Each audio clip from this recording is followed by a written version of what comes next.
मेरे प्यारे दोस्तों, आज हर व्यक्ति स्वर्ग और नरक की कल्पना में जी रहा है। उसकी दौड़ भी उसी तरफ है, पर मार्ग उल्टे है।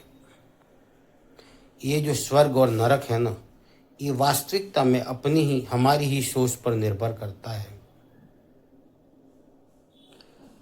लेकिन इसके ठीक उलट प्रकृति, ब्रह्मांड, ईश्वर ने हमें अनंत प्रदान किया है, जो अनमोल है, अमूल्य है। ठीक जैसे माता पिता अपने शिशु के लिए सारी व्यवस्थाएं करते हैं ना, सावधान रहकर, उसी तरह प्रकृति रूपी जगदम्बा और ब्रह्मांड ईश्वर रूपी नारायण ने हमारे लिए सारी व्यवस्थाएं की हुई है। उन्होंने हमारे लिए किसी भी वस्तु की चीज की कमी नहीं रखी है। हमें हर तरह की खुशी, हर तरह की व्यवस्था हमारे लिए उन्होंने करके रखी है। पर फिर भी हम स्वर्ग और नरक की कल्पना में जी रहे हैं। दोस्तों, उन्होंने हमें, जब हमारे अंदर बिल्कुल भी शक्ति सामर्थ्य नहीं था ना, तो माता पिता के रूप में हमें सहेजने वाला, फिर थोड़े बड़े हुए तो भाई बहन जो हमारे साथ साथ खेले कूदे, फिर काका काकी, ऐसे दोस्त यार हजारों रिश्ते प्रदान किए। यानी हमारे लिए जैसे जैसे हमारी आयु, उम्र, शरीर बढ़ता गया ना, सारी व्यवस्थाएं ईश्वर करते गए। शिशु के रूप में जब हमारी सामर्थ्यता नहीं थी ना, तो हमारे लिए दूध, फिर हमारे लिए अन्न, भोजन, ऐसी हर व्यवस्थाओं को ईश्वर बारीकी से करता गया, ठीक माता पिता की तरह। फिर भी हमें उन पर भरोसा नहीं है और हम स्वर्ग नरक की उस कल्पना में जी रहे हैं। और यहाँ हमारे जो इर्द गिर्द सारे रिश्ते हैं ना, उनको हमने पूरी तरह बिगाड़ करके यही हमारे लिए नरक की व्यवस्था तो कर दी है। जब सोचो, स्वार्थ की खातिर हमने उन रिश्तों को अभी से नरक की तरह देखना, सुनना या समझना शुरू किया है, तो फिर आगे जाके हमें मरने के बाद कौन सा स्वर्ग मिलेगा। तो उस स्वर्ग और नरक की कल्पनाओं को तो छोड़िए, वो तो हमारे अपने मार्ग पर निर्भर करता है कि हम कौन से मार्ग पर चल रहे हैं।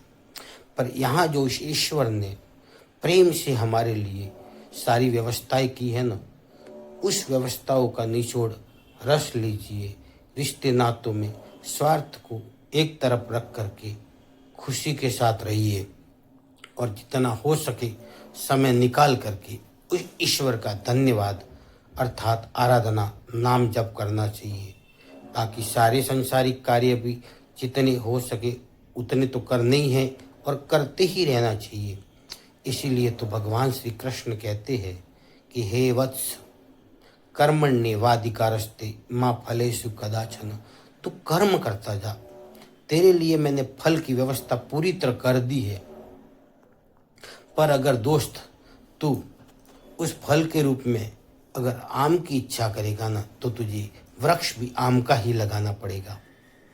अब तू आम का वृक्ष तो लगाएगा नहीं और फिर आम की इच्छा करेगा, बोएगा तो तू कांटों को, तो तुझे आगे भी कांटों वाला ही फल मिलेगा, बबूली मिलेगा, जो तुम्हारे पैरों में चुभेंगे।